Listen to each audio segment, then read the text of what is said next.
Hello, my name is Emma Christine, a 44-year-old housewife who found herself navigating a tumultuous chapter after 32 years of marriage to my husband, Larry. Our relationship, characterized more by routine than companionship and marked by the absence of children, had slowly unraveled. Mutual support and affection had faded over time, leaving me feeling increasingly isolated despite my initial belief in our partnership. One day, after filing for divorce and amid the painful process of dividing our assets, I made the difficult decision to claim the house. Larry, however, didn't contest my choice. Without a word, he abruptly left my hospital room, where I was battling cancer. His indifference to my pleas for him to stay or even engage in a meaningful conversation underscored the deep rift between us. Feeling abandoned during such a vulnerable time, I was engulfed by loneliness. Yet as I faced my illness, the resentment and pain that had lingered in my heart began to dissipate. My love for Larry seemed to evaporate, replaced by a stark awareness of his selfishness and lack of support. Realizing that he deserved some form of retribution for his actions, I began to quietly plot my revenge. Over the years, I had endured his demands and indifference, even as my health declined. Larry expected me to fulfill my duties as a housewife, prioritizing his leisure while never offering a helping hand. This disregard became even more apparent as I sensed a distinct change in my health that felt unlike anything I had experienced before. My story of a marriage devoid of joy and empathy highlights my growing awareness and determination to seek justice for myself. Despite my initial dreams of a supportive partnership, the reality had proven quite the opposite. Larry often insisted that I had no reason to complain about my role. This realization, along with my decision to address my situation, marked a poignant turning point in my life. I immediately reached out to my father, who accompanied me to the hospital after my cancer diagnosis. Thankfully, it was caught early, and the doctor was optimistic, encouraging me to start treatment right away. Eager to confront the illness head-on, I asked my father to pack only the essentials from home while I quickly navigated the hospital admission process. Unable to see Larry that day due to his work commitments, I sent him a brief message informing him of my diagnosis and that I was being hospitalized for immediate treatment. As I grappled with the anxiety of an uncertain future, thoughts of Larry inevitably crept into my mind. Even though my feelings for him had diminished, a faint hope lingered that we could face this challenge together and perhaps rekindle some semblance of our former life as a couple. I envisioned a scenario where, moved by my vulnerability, Larry might express concern and ask, "Are you okay?" I yearned for even a few comforting words or a simple visit, which would have meant the world to me at that moment. I found myself wondering how Larry was managing at home, juggling meals and daily chores. A part of me felt guilty for not being able to maintain the household routines I had always managed with ease. However, as the days in the hospital stretched into weeks, Larry never came to see me. He had read my message, yet there was no sign of concern, not even a basic acknowledgement of my situation. His indifference, especially during such a serious illness, cut deeply and laid bare the stark reality of our relationship. Faced with this painful truth, I decided to release any expectations I had of Larry. With renewed focus, I prepared myself for the difficult journey ahead in my fight against cancer. The treatment was intense and fraught with pain and discomfort. The harsh side effects of the medication led to many sleepless nights. During these trying times, I sometimes contemplated giving in, allowing my weakening body to succumb to the disease. Yet with each passing day, I found strength in my determination to face this battle head-on, resolved to overcome the odds stacked against me. Although this journey was laden with hardship, it slowly transformed my perspective, teaching me resilience and the importance of self-reliance in the face of adversity. Each time I felt overwhelmed by my illness, the encouraging words from my parents reassured me that I was doing well and that things would improve, giving me the strength to persevere. Then, on a day when I felt particularly weak, lying in bed and staring blankly at the ceiling, the door to my room swung open unexpectedly. It wasn't a scheduled visit day for my parents, and I was curious about who it could be. As I turned my head, the identity of my visitor became clear. It was Larry. I wondered if Larry had come out of genuine concern for my condition as he looked at my gaunt face and hollow cheeks. A whirlwind of emotions left me speechless. I feared that seeing me like this would only deepen his disdain.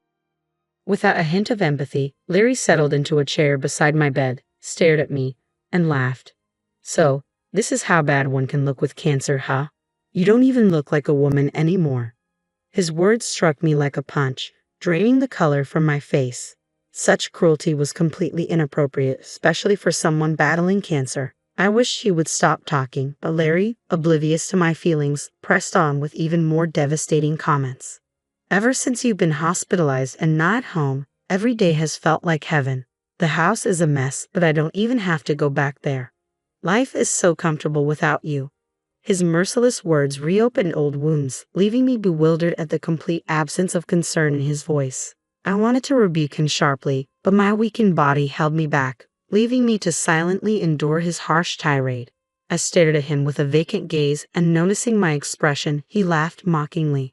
Then, as if to add insult to injury, he casually mentioned, "Oh, by the way, I've already filed the divorce papers. I'll be taking the house, and as for the property division, you hardly have any right to refuse." My vision blurred, and the room seemed to spin around me. The emotional and physical toll of my illness, combined with Larry's heartless comments, felt overwhelming. Yet it was in that moment that my resolve began to crystallize. I was determined to recover and reclaim my life from the shadows of his cruelty. Larry had filed for divorce without even discussing it with me, leaving me in shock. As I grappled with the reality of his betrayal, he continued, "I've fallen for someone else. She's 21 years younger, but I'm serious about her. You're just in the way now." The painful realization of his affair flashed through my mind. But having said what he wanted, Larry turned to leave. "Wait a minute," I called after him. I managed to speak, but Larry paid me no mind. It was clear there was no love left for me in his heart. The realization stung deeply, yet in that moment, I experienced a strange sense of clarity. "I see," I said quietly, a laugh escaping my lips as he left the hospital room. After he walked out, I faced my treatment with renewed determination. Despite the emotional turmoil, I focused all my energy on recovering from cancer and regaining my health. Those next 3 days, though they might seem brief, stretched endlessly for me, riddled with sleepless nights. I found myself wondering if the divorce Larry mentioned was real or merely intended to unsettle me. The uncertainty gnawed at me, but I clung to a trump card I believed would completely rattle him when revealed. As expected, Larry began to call. Thinking it inappropriate to answer in the hospital, I ignored his persistent calls even when my phone was on silent. Finally, irritation got the better of me, and I texted him, "I'm in a hospital room, and it's inconvenient to have my phone ringing, so please don't call." After that, the calls stopped, but the texts began. "Please let me talk to you just once. I was wrong about everything. I'll apologize properly." His words felt more like a defensive strategy than genuine remorse. It seemed that Larry, realizing the gravity of his situation and the impact of his actions, had resorted to messaging after I didn't answer his calls. All his pleas felt driven by a sudden fear of consequences rather than a true change of heart. Larry's incessant messages pushed me to a breaking point. When he texted, "Why did you accept the divorce so easily? Can I come over now?" I felt at my limit. Facing him while battling my illness promised nothing but more pain, yet refusing him seemed likely to lead to an endless cycle of calls. Reluctantly, I found myself weighing my options. I replied, "Do as you like." My plan for retribution was about to unfold. Larry, who had unjustly divorced me without my consent, was about to face the consequences of his actions. I had eagerly anticipated the moment I could plunge him into deep despair. "What the hell is this all about?" Larry burst into the room, his voice loud and tinged with panic. To anyone else, his reaction might have seemed excessive, but given the circumstances, his agitation was understandable. I had kept a critical secret from him, and now the decisive moment had arrived. "I had no idea you had assets worth $155 million. Why didn't you tell me?" he demanded, his eyes wide as he placed my passbook on the desk, clearly displaying a balance of over $15 million.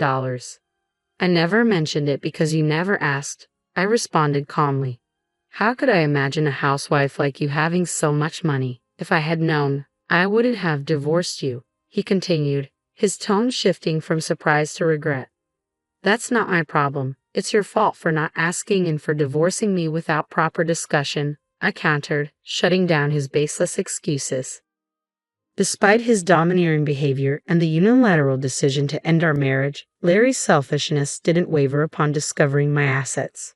"Why didn't you tell me? I wouldn't have divorced you if I'd known," he repeated almost to himself. The truth was, I had built this fortune of over $15 million through savvy investments, a hobby I had taken up to occupy my mind. My parents had suggested I try investing. Our family life had been comfortable even on Larry's salary alone, but I yearned for something that would engage my intellect. Now, the revelation of this hidden wealth was poised to turn Larry's world upside down, highlighting the value he had overlooked in me for so many years. I had always wanted to contribute to our finances in some way, and my father, knowledgeable about investments, had eagerly taught me the ropes. When I first showed interest in investing under my father's guidance, I hoped to make even a small profit. I made my first investment 6 years ago and quickly improved, becoming capable of earning significant amounts through my ventures. Even my father was surprised by my success, often remarking, "I never expected you to grow this much." The profits I generated over those 6 years totaled the $15 million reflected in the passbook Larry had brought up. I had planned to share this news with him when the timing felt right, but then I was diagnosed with cancer, and he divorced me before I had a chance to explain. I never intended to keep this wealth a secret forever. Once I overcame my battle with cancer and returned to a normal life, I hoped to share the news of my $15 million with Larry, believing it could enhance our life together. However, Larry chose to selfishly end our marriage before I could reveal this financial secret. Now that we were essentially strangers, it felt strange to disclose this to him. Given our circumstances, it seemed increasingly likely that the entire $15 million belonged to me alone. As I recounted my story, Larry's face flushed red with frustration. "If I had known you had this much money, I wouldn't have divorced you. It's your fault for keeping it a secret. You should pay me $15 million in the property division to a ton for hiding it from your husband," he declared. Whether he was panicking over missing out on such a vast fortune or frustrated that he couldn't claim it, Larry began making unrealistic demands.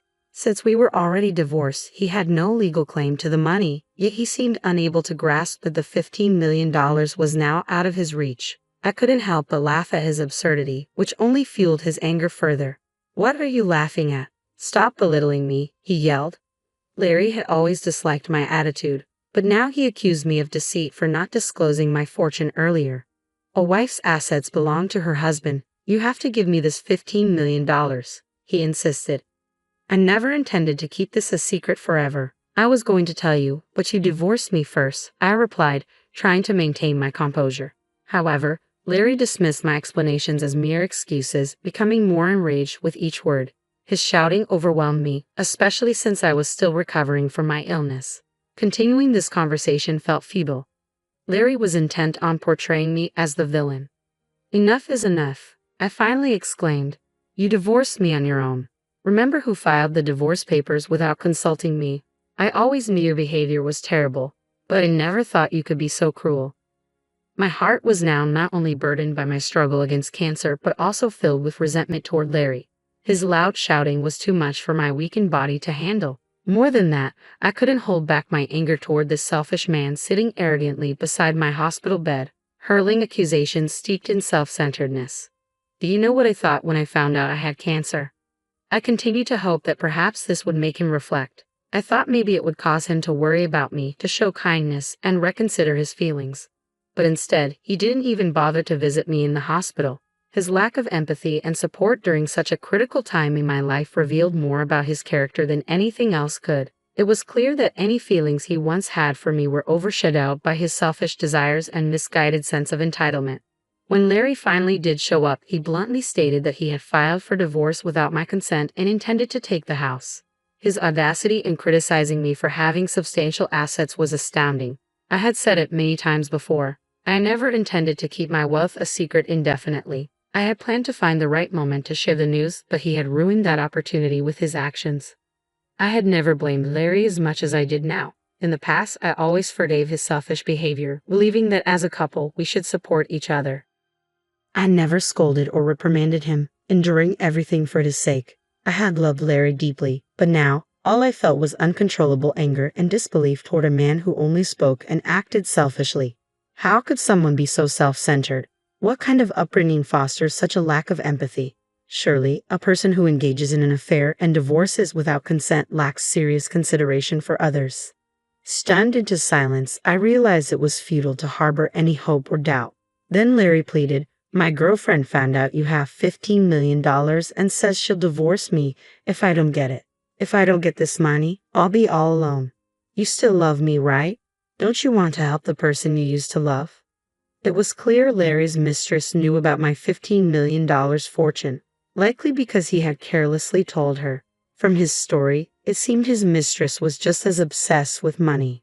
Birds of a feather flock together, I suppose. No matter how much suffering he faced now, it had nothing to do with me anymore. Please, I'll do anything. Just give me the $15 million. Larry continued to beg, but his pleas felt meaningless. My feelings for him had completely evaporated, replaced by a firm resolve to separate my life from his once and for all.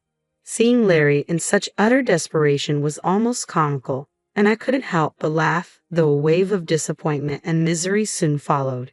It dawned on me that he had never shown such desperation for anything that truly mattered to me. As we continued our conversation, my feelings for him cooled further. I realized that any more interaction with this man, who had become so distasteful to me, could not possibly lead to happiness. I felt foolish for ever hoping he would show up with kind words during my illness, yet he remained completely oblivious to my feelings. Please, I'm begging you. Help me, he pleaded. I found I could no longer stand to hear his voice. Please leave now, I said firmly. His desperate look and continued pleas were nothing more than noise to me, an unwelcome disturbance. I pressed the nurse call button, explained the situation, and asked for assistance in removing Larry from the room. A security guard arrived promptly and escorted him out forcibly. Please listen to me. I need you, Larry shouted until he was out of earshot, but I no longer took any of his words to heart. Larry tried to visit many times afterward, but the nurses, aware of the situation, never allowed him near my room again. I later learned from a friend that unable to secure the $15 million, Larry had disappointed his mistress, and she quickly left him. Now he was alone. Meanwhile, I faced my cancer with steadfast determination and eventually celebrated my recovery and discharge from the hospital. The relief and newfound energy from overcoming such a daunting challenge were more precious than anything I could have imagined. Now, I am enjoying a peaceful and relaxed life, thoughtfully managing the wealth I accumulated through my investments, far removed from the turmoil of my past with Larry.